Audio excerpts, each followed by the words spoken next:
नमस्कार, हस्तक्षेप में आपका स्वागत है। मैं हूं अमलेंदु उपाध्याय।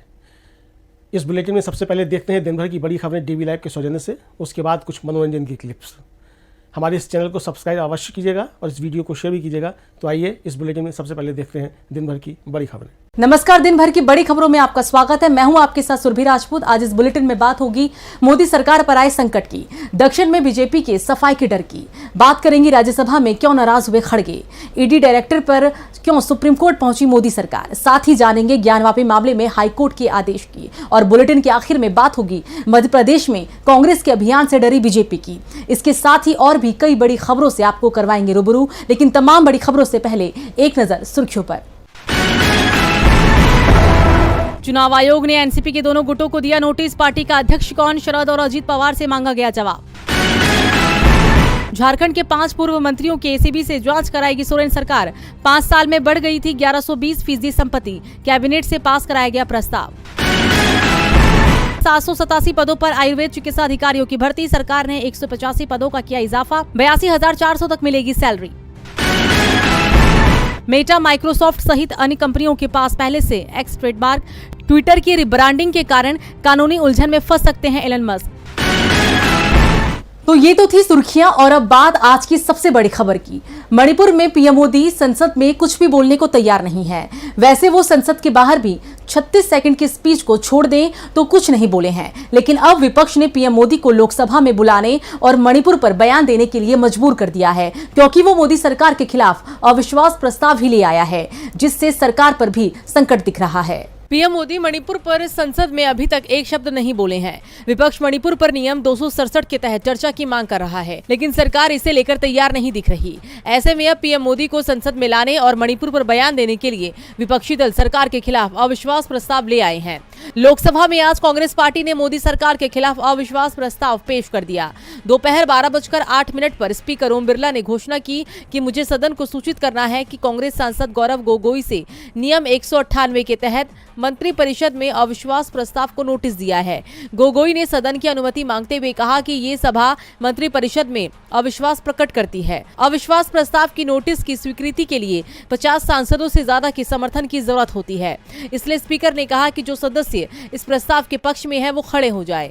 इसके बाद कांग्रेस की अगुवाई वाले इंडिया की गठबंधन में शामिल पार्टियों के नेता खड़े हो गए। सोनिया गांधी भी सदन में मौजूद थी। स्पीकर ने बैठने का इशारा देते हुए कहा कि इस प्रस्ताव की मंजूरी दी जाती है। उन्होंने कहा कि मैं सभी दलों से चर्चा करके चर्चा की तारीख और समय बता दूंगा। विपक्षी दलों को एहसास है कि अविश्वास प्रस्ताव के जरिए वो मोदी सरकार को नहीं गिरा पाएंगे। उनका मकसद भी सरकार गिराना नहीं है, मकसद मणिपुर पर पीएम मोदी को बयान देने के लिए मजबूर करना है। और अब जब अविश्वास प्रस्ताव को स्वीकार कर लिया गया है तो पीएम मोदी को मजबूरी में ही सही सदन में आकर बयान देना ही पड़ेगा। अविश्वास प्रस्ताव को लेकर आरजेडी के राज्यसभा सदस्य मनोज झा ने कहा कि हम जानते हैं कि सरकार के पास संख्या बल है, लेकिन लोकतंत्र सिर्फ संख्याओं के बारे में नहीं है। शायद अविश्वास प्रस्ताव के बहाने पीएम को कुछ बोलने पर मजबूर किया जा सकता है, यही सबसे बड़ी उपलब्धि होगी। दूसरी ओर यूपीटी की सांसद प्रियंका चतुर्वेदी ने कहा कि पीएम को संसद में लाने के लिए अविश्वास प्रस्ताव का इस्तेमाल किया जा रहा है, तो हम समझते हैं कि विपक्ष देश की बहुत बड़ी सेवा कर रहा है। अविश्वास प्रस्ताव में संख्या बल सरकार के साथ है, लेकिन इसके सहारे विपक्ष के पास सरकार को सदन में घेरने का पूरा मौका मिलेगा, जिसका फायदा उसे लोकसभा चुनाव में भी मिलने की उम्मीद है। वैसे विपक्ष की कोशिश सफल तो होते हुए दिखाई दे रही है, क्योंकि जो दल विपक्षी एकता से दूर भाग रहे थे वो अब करीब आ रहे हैं। बेंगलुरु बैठक को 8 दिन भी पूरे नहीं हुए कि केसीआर के रुख में बदलाव आ गया। 17-18 जुलाई को बेंगलुरु में विपक्षी गठबंधन की बैठक हुई।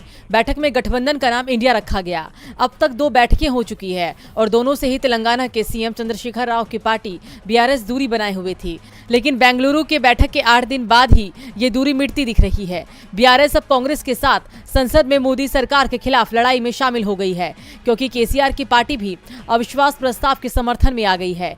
केसीआर के विपक्षी कैंप में आने से बीजेपी की मुश्किलें बढ़ती दिख रही है। बीजेपी को दूसरा झटका कर्नाटक से लगा है, जहां जेडीएस नेता और पूर्व प्रधानमंत्री एचडी देवगौड़ा ने साफ कर दिया है कि उनकी पार्टी एनडीए में शामिल नहीं होगी। जिस तरह से दक्षिण के राज्य में सियासी हवा चल रही है, उससे बीजेपी यहां बेहद मुश्किल में दिखाई दे रही है। कर्नाटक में हाल ही में उसकी सत्ता चली गई है। तमिलनाडु में बीजेपी सहयोगियों के भरोसे ही है और इस बार बीजेपी की सहयोगी पार्टी AIADMK में भी विभाजन की स्थिति बन गई है। केरल और आंध्र प्रदेश में भी पार्टी पहले से ही बेहद कमजोर स्थिति में है और अब तेलंगाना में भी उसका आधार तेजी से घट रहा है। अविश्वास प्रस्ताव पर केसीआर की पार्टी BRS भी कांग्रेस के साथ आ गई है। केसीआर भी कांग्रेस को लेकर नरम पड़ रहे हैं तो दूसरी ओर आज राज्यसभा में विपक्ष के नेता मल्लिकार्जुन खड़गे का पारा गर्म हो गया। खड़गे ने सदन में खुद के अपमान का आरोप लगा दिया। तो आखिर क्यों नाराज हुए विपक्ष के नेता, देखिए ये रिपोर्ट। मणिपुर पर विपक्ष सदन के दोनों सदनों में जमकर विरोध कर रहा है, सरकार को घेर रहा है, प्ले कार्ड लहराई जा रही हैं, लेकिन सबसे बड़ी बात है कि संसद टीवी पर ये सब कैप्चर नहीं हो पा रहा है। संसद टीवी के कैमरे कमाल कर रही हैं। कैमरे की नजर विरोध में ताकत नहीं है। संसद के अंदर का हर नजारा दिखाया जा रहा है, लेकिन जहां से विरोध की आवाजें आ रही है सिर्फ वो हिस्सा टीवी कैमरे से छूट रहा है, जिस कारण विपक्ष के विरोध को देश देख नहीं पा रहा है। जब सत्ता पक्ष के मंत्री बोलते हैं तो कैमरा एक जगह फिक्स हो जाता है, लेकिन जब विपक्ष के सांसद के बोलने का नंबर आता है तो कैमरा का एंगल लगातार बदल जाता है। विपक्षी सांसदों के बोलने का जैसा ही नंबर आता है तो कुछ सांसद प्ले कार्ड लेकर उसके पीछे खड़े हो जाते हैं, लेकिन जैसे ही सांसद प्ले कार्ड लहराते हैं तो कैमरे का एंगल बदल जाता है। स्पीकर के सामने वेल प्रदर्शन हो रहा है, वो भी टीवी के कैमरे की कैद में नहीं हो रहा है। इस बीच राज्यसभा में विपक्ष के नेता मल्लिकार्जुन खड़गे भी बेहद नाराज दिखाई दिए, क्योंकि उनका माइक भी बंद करवा दिया गया था।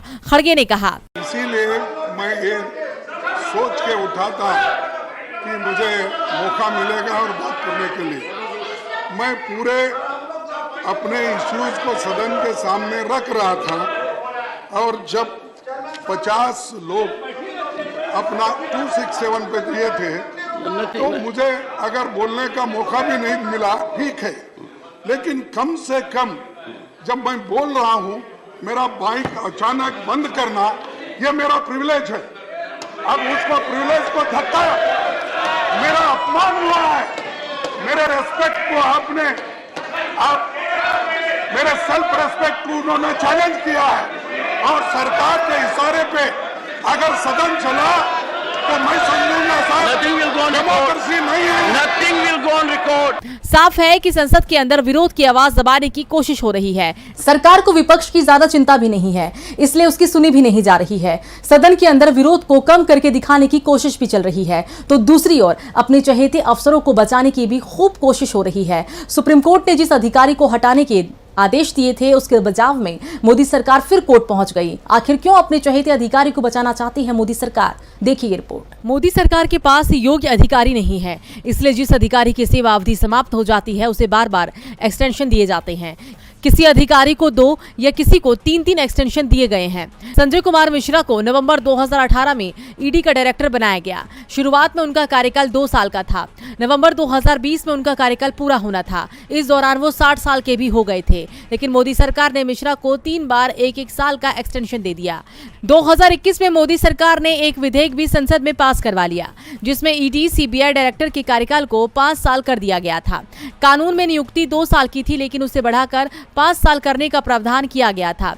संजय मिश्रा को पीएम मोदी का पसंदीदा अधिकारी माना जाता है, तो दूसरी ओर विपक्ष का दावा है कि मिश्रा सरकार को खुश करने की नीयत से विपक्षी दलों के नेताओं को परेशान करते हैं। उनके कार्यकाल में ईडी की अधिकांश कार्रवाई विपक्षी नेताओं पर ही की गई। जहां सरकार गैर बीजेपी दलों की है, वहां ईडी जरूरत से ज्यादा सक्रिय दिखाई देती है। सरकार के अंदर भी इसे लेकर भय दिखता है, लेकिन जहां सरकार बीजेपी की है वहां ईडी की छापेमारी जैसी खबरें तक सुनने को नहीं मिलती।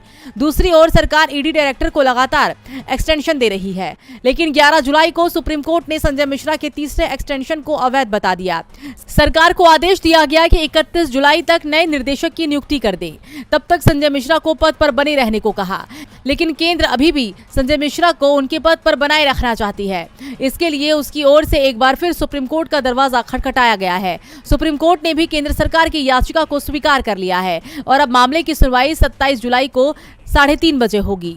केंद्र सरकार ने सुप्रीम कोर्ट में दायर याचिका में दलील दी है कि संजय मिश्रा कई महत्वपूर्ण मामले की जांच कर रही हैं। वो देश भर में मनी लॉन्ड्रिंग जांच एजेंसी की प्रक्रियाओं, संचालन और गतिविधियों की जटिलताओं से अच्छी तरह से परिचित हैं। इसलिए केंद्र की ओर से संजय मिश्रा के कार्यकाल को अक्टूबर तक बढ़ाने की मंजूरी मांगी गई है। अब देखना होगा कि कोर्ट इस पर क्या फैसला सुनाता है। कोर्ट 27 जुलाई को सुनवाई करेगा और संभावना है कि फैसला भी सुना देगा। दूसरी ओर एक फैसला आज इलाहाबाद हाईकोर्ट से भी आया। ज्ञानवापी के एएसआई सर्वे को लेकर वाराणसी की जिला अदालत के फैसले को हाईकोर्ट में चुनौती दी गई थी, जिस पर सुनवाई के बाद आज हाईकोर्ट ने फैसला सुना दिया है। तो क्या फैसला दिया गया है हाईकोर्ट की तरफ से, देखिए रिपोर्ट। वाराणसी के ज्ञानवापी मामले में हलचल तेज है। इस केस को लेकर अदालत में कई तरह की याचिकाएं दायर की गई है, जिसे लेकर सुप्रीम कोर्ट से लेकर हाई कोर्ट और जिला अदालत में सुनवाई जारी है। अब इलाहाबाद हाई कोर्ट में सुनवाई भी हुई। कोर्ट ने दोनों पक्षों की दलीलें सुनी। सुप्रीम कोर्ट ने सर्वे के काम पर 26 जुलाई की शाम 5 बजे तक रोक लगा दी थी, उसे हाईकोर्ट ने बढ़ाकर अब 27 जुलाई की शाम तक कर दिया है। यानी 27 जुलाई को एक बार फिर इलाहाबाद हाईकोर्ट में मामले की सुनवाई होगी। दरअसल सुनवाई के दौरान मुस्लिम पक्ष ने 2 दिन का समय मांगा था, लेकिन हाईकोर्ट ने 1 दिन का ही समय दिया। अब 27 जुलाई को 3:30 पर कोर्ट इस मामले की सुनवाई करेगा। मुस्लिम पक्ष ने कोर्ट में दावा किया है कि ये संरक्षित स्थल नहीं है, इस पर 400 साल से कोई विवाद नहीं था। दूसरी ओर एएसआई का दावा है कि केंद्र सरकार की मंजूरी पर एएसआई एक्ट के मुताबिक सर्वे कर सकता है, लेकिन ये सब कुछ होने के बावजूद कानूनी सवाल अभी भी खड़ा है कि एएसआई को कोर्ट की कार्रवाई में पार्टी नहीं बनाया गया है। इस पर कोर्ट ने कहा है कि अगर राज्य या एएसआई की ओर से कुछ भी गलत किया जाता है तो कोर्ट उसमें हमेशा हस्तक्षेप कर सकता है, इनके काम को रोक सकता है। सुनवाई के दौरान हाईकोर्ट ने एएसआई से यह भी पूछा है कि अब तक कितना सर्वे हो चुका है। इस पर एएसआई ने बताया है कि अभी केवल 5% सर्वे हुआ है। इस पर कोर्ट ने पूछा कि कितना टाइम लगेगा। एएसआई ने बताया कि 31 तक पूरा कर लेंगे। हाईकोर्ट में मुस्लिम पक्ष का कहना था कि अगर हिंदू पक्ष के मुताबिक ये सर्वे हुआ तो मस्जिद की पूरी इमारत खत्म हो जाएगी। वहीं हिंदू पक्ष ने इस बात से इनकार किया। एएसआई सर्वे पर अब 27 जुलाई तक रोक बढ़ा दी गई है। कोर्ट के रुख से वाराणसी में हलचल मची हुई है, तो दूसरी ओर इस समय पूरे राजस्थान में भी हलचल तेज है।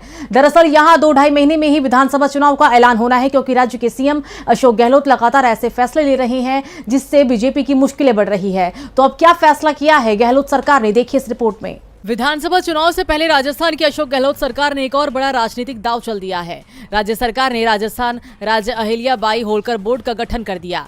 इसके सहारे एमबीसी समाज की वर्षों पुरानी मांग को पूरा करने का रास्ता भी साफ हो गया। एमबीसी समाज में बारी, रायका, बंजारा, देवासी, लुहार, गाडरी, गडरिया, लबाना समुदाय आता है। गुर्जर भी एमबीसी समाज का ही हिस्सा है। प्रदेश की 200 विधानसभा सीटों में से 73 विधानसभाओं पर इनका दबदबा माना जाता है और अशोक गहलोत ने इस वर्ग को अपने पाले में करने का दाव चल दिया है। दरअसल चुनाव को देखते हुए कांग्रेस सभी जातियों पर फोकस कर रही है और कोई न छूट जाए इसके लिए पूरी निगरानी भी चल रही है। इस बोर्ड के माध्यम से सरकार कई क्षेत्रों में अपनी पकड़ मान रही है। ये बोर्ड अब एमबीसी में आने वाली जातियों की स्थिति का जायजा लेगा। प्रामाणिक सर्वे रिपोर्ट के आधार पर इन वर्गों को मूलभूत सुविधाएं उपलब्ध कराने तथा पिछड़ेपन को दूर करने के सुझाव राज्य सरकार को देगा। बोर्ड समाज के शैक्षिक और आर्थिक उन्नयन, रोजगार को बढ़ावा देने, सामाजिक बुराइयों और कुरीतियों के विरुद्ध ठोस उपाय करने और परंपरागत व्यवसाय को वर्तमान तौर तरीके से आगे बढ़ाने सहित अन्य सुझाव राज्य सरकार को प्रस्तुत किए जाएंगे। और बुलेटिन के आखिर में बात मध्य प्रदेश की। राजस्थान के साथ मध्य प्रदेश में भी विधानसभा चुनाव होंगे। यहाँ भी कांग्रेस और बीजेपी के बीच कड़ा मुकाबला दिखाई दे रहा है। कांग्रेस चुनावों को लेकर जिस तरह से किसानों के हक में वादे कर रही है, उससे सत्ताधारी बीजेपी परेशान दिखाई दे रही है। कांग्रेस राज्य में किसानों के लिए सौगातों का पिटारा खोल दिया गया है। क्या है पूरी खबर, देखिए इस रिपोर्ट में। 2-3 महीने में मध्य प्रदेश में विधानसभा चुनाव का ऐलान हो जाएगा। चुनावी तैयारियों में इस बार कांग्रेस बीजेपी से आगे निकलती दिखाई दे रही है। एक तरफ वो बीजेपी के नाकामियों को जनता के सामने लाने में जुटी है, तो दूसरी तरफ बीजेपी के सामने 18 साल की एंटी इनकम्बेंसी अलग से परेशान कर रही है। बीजेपी की राह में पहले से ही मुश्किलें दिख रही है। इस मुश्किल को कमलनाथ की किसानों के हक में की गई घोषणाओं ने और बढ़ा दिया है। प्रदेश कांग्रेस अध्यक्ष ने किसानों को लेकर आज 5 बड़ी घोषणाएं करके बीजेपी को बैकफुट पर ला दिया। घोषणा करते हुए कमलनाथ ने कहा कि हम मध्य प्रदेश में किसान न्याय योजना लेकर आएंगे। इसके साथ ही खेती के लिए किसानों को 12 घंटे लगातार बिजली उपलब्ध करवाएंगे। तो चलिए अब हम आपको ग्राफिक्स के जरिए किसानों के हित में कांग्रेस द्वारा लाई गई योजनाओं के बारे में बताते हैं। किसान न्याय योजना, किसानों का कर्ज माफ करने की योजना, किसानों को 5 HP तक मुफ्त बिजली देना, 12 घंटे बिजली देने की योजना, किसानों पर दर्ज केस वापस लिए।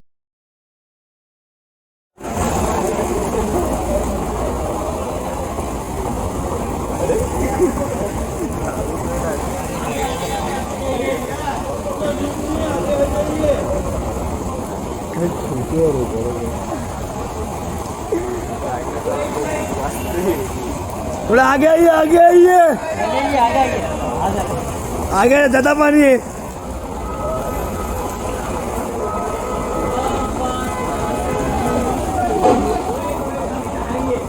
और आगे और आगे बजे बजे बजे बजे और आगे आगे आगे आओ आगे आगे बजाओ बजाओ आगे आओ आगे आगे और आगे बैक टू फ्रंट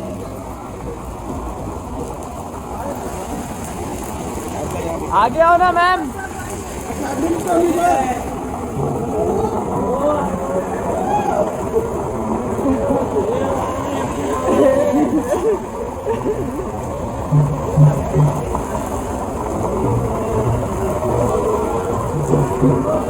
हाँ विनोद विनोद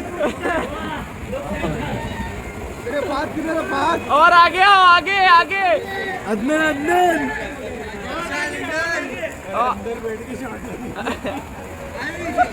ओहो आ जाओ ये अदनन को लो अदनन को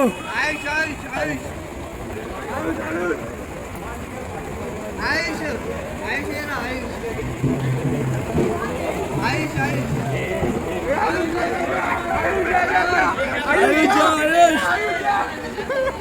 कौन लेके जाओ जाओ जाओ अरे जा आयुष मैम आप ही लेके आओ मैम आप ही जाओ अकाउंट वेरीफाई हो जाएगा मैम आप ही जाओ मैम आप जाओ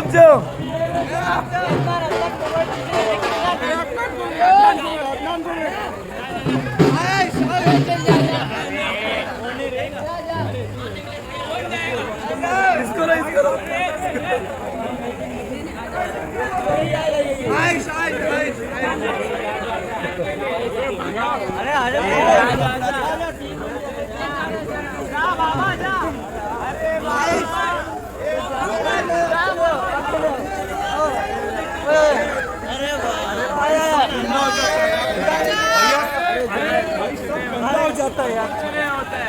यही धंधा है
फुल रोमांस चालू है एकदम। क्या बात है, एक हाथ करो यही चलेगा। एक पप्पी पप्पी पप्पी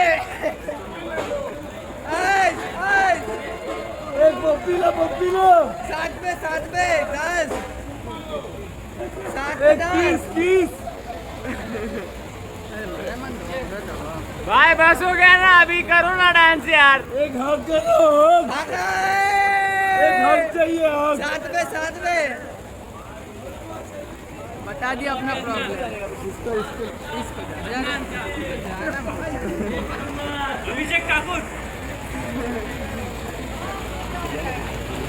क्या बात है। मैम ये अच्छा ले मैम ये अच्छा ले ये मैचिंग है बाबा जय बाबा क्या बात है। मैचिंग है ये मैचिंग है, ये रेड मैम इसके लो